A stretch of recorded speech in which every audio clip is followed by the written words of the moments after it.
3026.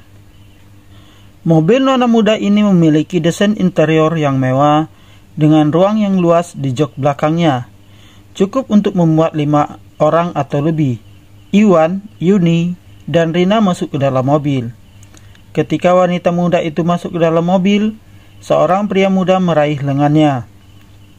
Dia mungkin berusia 27 atau 28 tahun dengan ketampanan dan pakaian bergaya.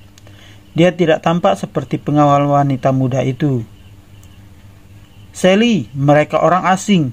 Kita tidak tahu apakah mereka orang baik atau jahat. Kenapa kamu menawarkan untuk membawa mereka ke wilayah tengah? Itu terlalu berisiko." Pemuda itu, Lysian Summer, membentak wanita muda itu dengan nada tidak senang sambil merendahkan suaranya. Sally Summer, nama nona muda itu, tidak mengerti mengapa pria tersebut mengatakan hal itu. "Lysian, pengawal itu menabrak mobil mereka. Bukankah hal yang benar bagi kita untuk mengirim mereka ke wilayah tengah? Karena kita juga menuju ke sana." "Bagaimana benar? Kita sepakat untuk memperbaiki mobil mereka dan memberi mereka kompensasi. Apakah itu tidak cukup?" geram Lysian. Menurutnya, perbaikan mobil Iwan dan pemberian kompensasi sudah cukup baik. Mereka tidak harus membawa Iwan, Yuni, dan Rina ke wilayah tengah. Tetapi, Yuni mencoba mengatakan sesuatu, tetapi dia dipotong oleh Lysian. "Tidak ada tapi-tapian. Coba kamu pikirkan, Sally. Norton telah bersama kita selama berbulan-bulan. Kita terpaksa memperluas pasar baru di wilayah utara karena mereka. Dan kecelakaan mobil ini terjadi tepat setelah kita menyelesaikan ekspansi kita. Dan bukankah menurutmu itu terlalu kebetulan?" Lysian menjelaskan. Setelah jeda, dia melanjutkan, "Kita tidak mengenal orang-orang ini. Keluarga Norton bisa saja mengirim mereka. Mereka merencanakan kecelakaan mobil ini untuk mendekati kita, sehingga mereka dapat mencoba menyabotase pasar baru kita. Kita harus berhati-hati." Lysian memandang ketiganya dengan mata khawatir ketika dia berbicara dan dengan sengaja merendahkan suaranya untuk mencegah mereka menguping. "Itu tidak mungkin.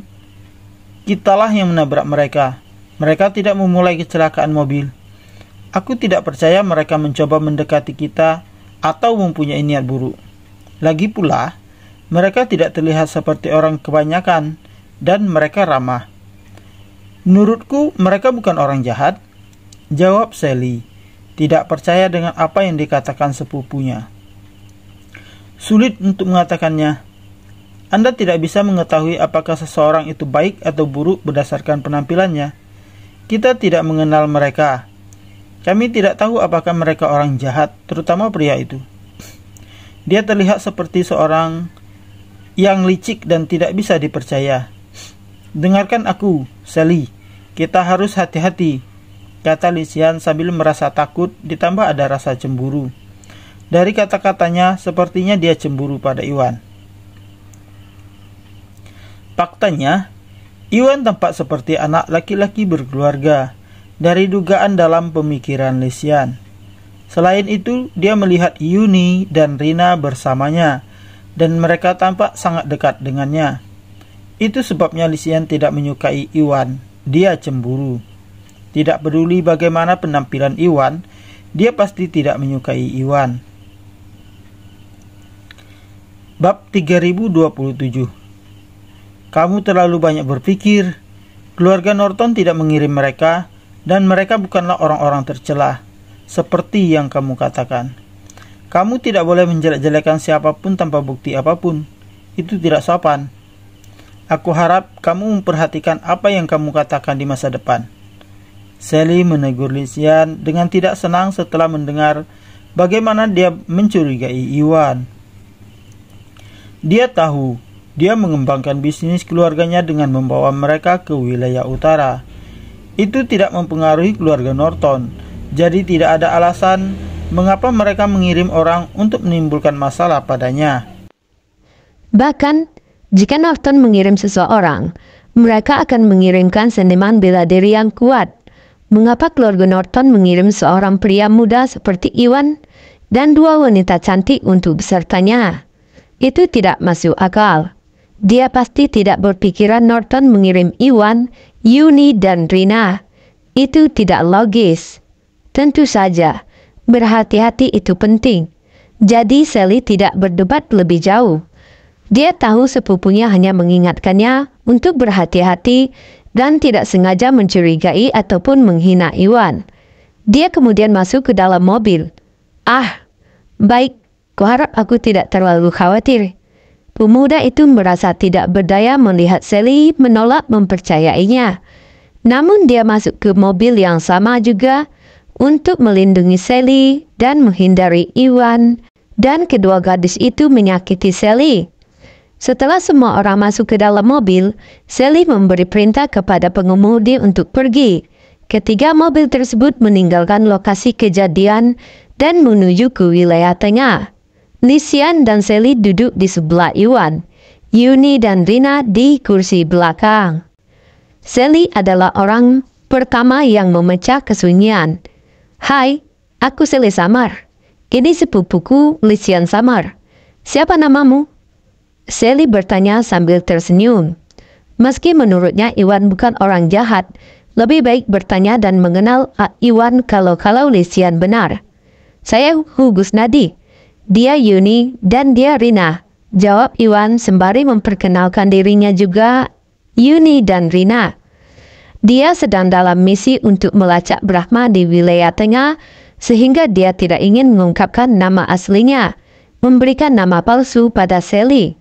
Tuan Gusnadi, Anda dan teman-teman Anda sepertinya bukan berasal dari wilayah tengah.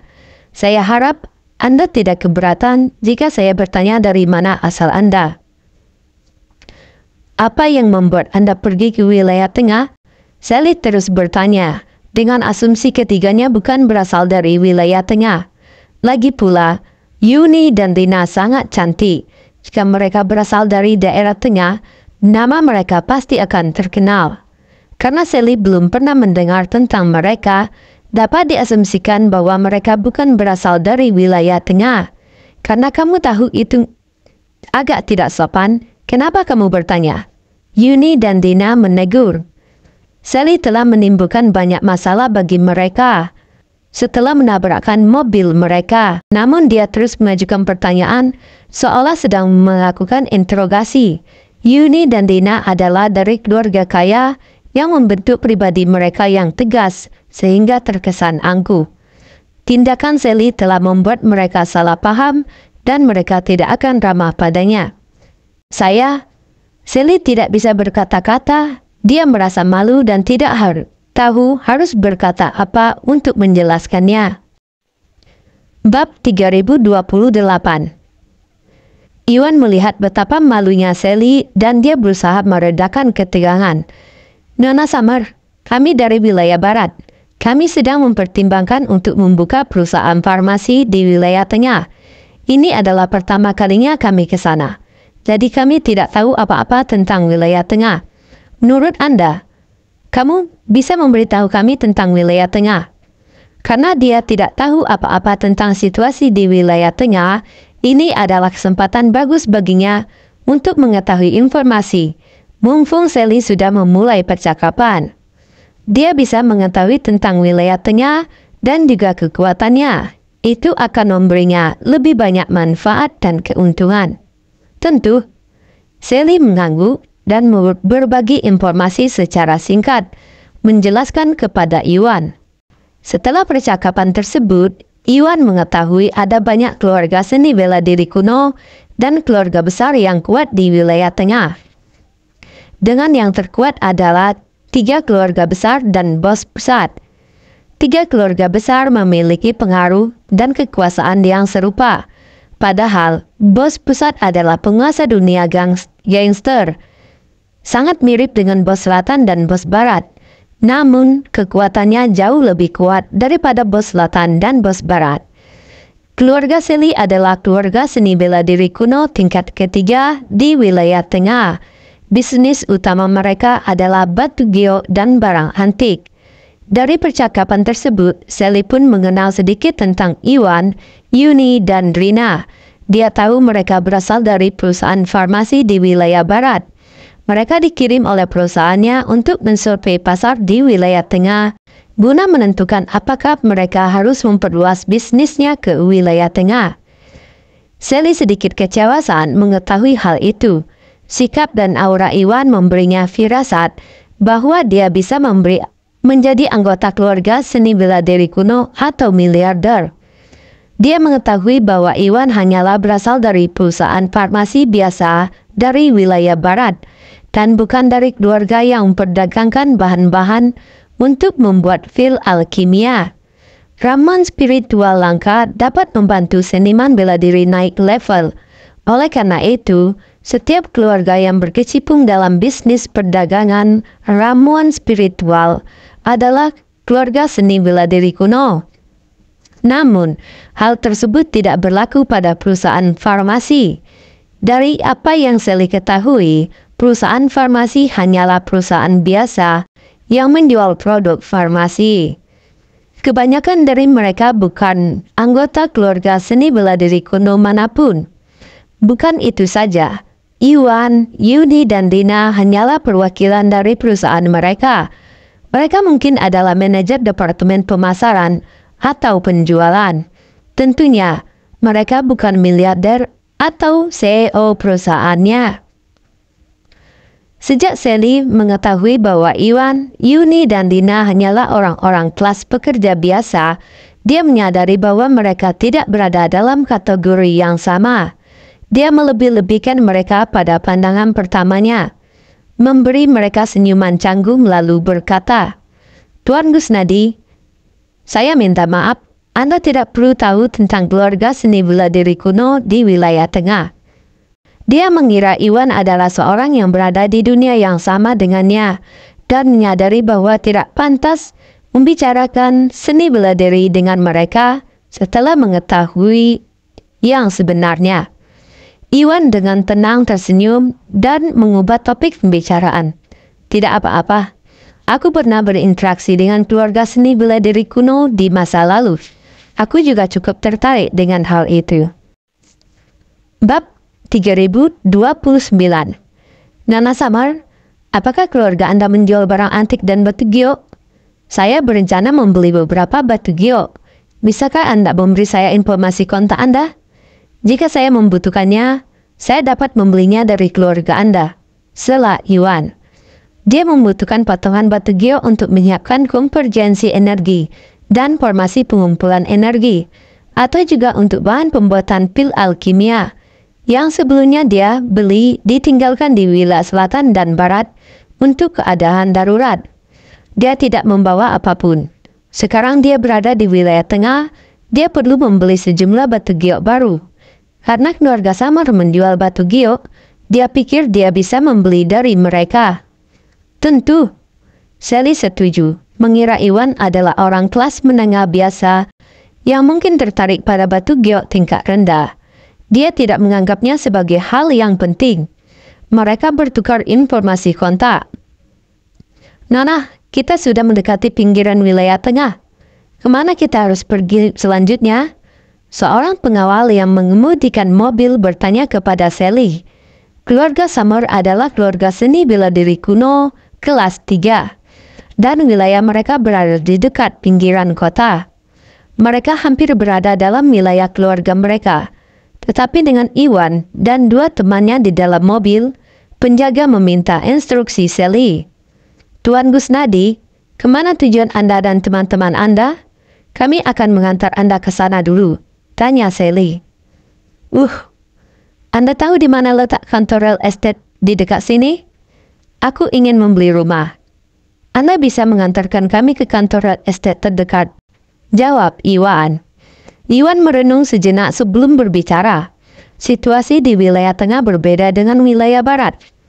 Karena letak geografis yang signifikan di wilayah tengah, jika semuanya berjalan lancar, ia berencana untuk berkembang di sana dan secara bertahap mengalihkan fokus bisnis Bio Farma Group dan Mustika Ratu Group dari wilayah selatan ke wilayah tengah. Tentu saja, hal ini memerlukan tempat tinggal yang lebih permanen daripada sekadar mencari hotel secara acak untuk menginap, seperti yang mereka lakukan di wilayah barat. Oleh karena itu, dia berniat membeli rumah di wilayah tengah untuk dirinya, Yuni, dan Rina untuk ditinggali. Memiliki rumah juga akan membuat segalanya lebih nyaman ketika Tari dan yang lainnya datang bergabung dengan mereka di wilayah tengah. Beli rumah? Rumah seperti apa yang ingin kamu beli? Sally bertanya secara naluriah, keterkejutannya terlihat jelas. Saya ingin membeli villa terpisah, sebaiknya yang dikelilingi pegunungan dan perairan, dengan pemandangan yang indah dan siap untuk segera dihuni. Jawab Iwan singkat sambil berbagi pemikirannya. Apa? Sally terkejut dengan jawabannya. Melalui percakapannya sebelumnya dengan Iwan, dia berasumsi bahwa dia hanyalah orang kelas menengah biasa. Dia juga mengetahui bahwa Iwan, Yuni, dan Rina datang ke wilayah tengah untuk mewakili perusahaan mereka dalam menjajaki pasar lokal. Awalnya, dia mengira jika Iwan ingin membeli rumah, itu akan menjadi apartemen biasa untuk menampung sementara mereka bertiga. Namun dia tidak pernah membayangkan bahwa Iwan akan secara terbuka menyatakan niatnya untuk membeli villa terpisah yang indah dan megah. Meski hanya merupakan kawasan pinggiran wilayah tengah dan bukan lokasi utama yang ramai, namun posisi sentral wilayah tengah di antara 5 wilayah membuat kepadatan penduduk dan faktor lainnya jauh lebih tinggi dibandingkan 4 wilayah lainnya. Oleh karena itu, di pinggiran kota pun, harga villa terpisah biasanya mulai dari puluhan juta, bahkan miliaran. Dengan harga selangit itu, dia tak percaya kalau orang kelas menengah biasa seperti Iwan mampu membelinya. Untuk sesaat, dia bingung. Tidak bisa mengetahui apakah Iwan serius atau hanya omong kosong belaka. Bab 3030. Tuan Gusnadi, izinkan saya berterus terang. Saat ini di wilayah tengah sebagian besar real estate dijual melalui prapenjualan, dan sangat sedikit properti yang tersedia untuk dihuni segera. Terutama jika menyangkut villa keluarga tunggal baru dengan suasana indah. Sangat sulit menemukan properti seperti itu yang siap untuk segera ditempati. Kemungkinannya hampir tidak ada. Sally berkata terus terang setelah mendapatkan kembali ketenangannya. Meskipun dia tidak yakin apakah Iwan benar-benar mampu membeli villa keluarga tunggal yang mahal, dia tahu satu hal yang pasti. Pengusaha mengejar keuntungan, dan banyak operasi real estate di wilayah tengah mengikuti model penjualan properti untuk mengumpulkan dana sebelum konstruksi. Sangat sedikit pengembang yang benar-benar memiliki properti siap huni. Hal ini terutama berlaku untuk villa keluarga tunggal yang memerlukan investasi yang cukup besar. Iwan ingin membeli villa keluarga tunggal dalam waktu yang singkat. Villa yang juga berada dalam lingkungan yang indah dan siap untuk segera ditinggali seperti mengejar mimpi yang mustahil. Iwan tidak bisa berkata-kata. Dia memahami bahwa membeli villa keluarga tunggal idealnya di wilayah tengah tidaklah mudah. Ketika dia berhasil menemukan villa yang cocok di wilayah selatan, hal itu sebagian besar disebabkan oleh keberuntungan. Seperti seekor kucing buta yang menemukan seekor tikus mati.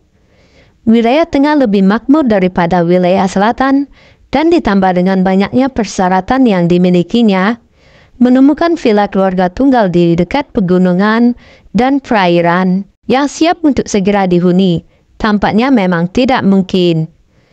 Lupakan saja, jika aku tidak bisa membeli villa keluarga tunggal yang baru, aku bisa memilih villa bekas, kata Iwan dengan sedikit pasrah.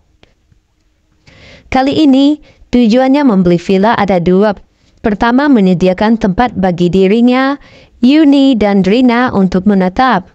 Yang kedua, untuk memfasilitasi pembuatan pil alkimianya. Hanya jika villa itu terletak di dekat pegunungan, di mana energi spiritual berlimpah, dia dapat membuat konvergensi energi atau formasi pengumpulan energi untuk alkimianya. Ini adalah persyaratan dasar untuk membeli sebuah villa yang dia butuhkan. Selain dengan lokasi villa di dekat pegunungan, semua kondisi lainnya bersifat sekunder. Meskipun dia tidak terlalu menyukai rumah bekas, dia tidak punya pilihan selain memilih rumah bekas karena dia tidak dapat menemukan rumah baru yang cocok dalam waktu singkat. Dia memutuskan untuk mencoba peruntungannya dengan villa bekas. Siapa tahu dia mungkin menemukannya. Jika kamu tidak keberatan membeli villa bekas, itu akan lebih mudah. Bagaimana kalau begini?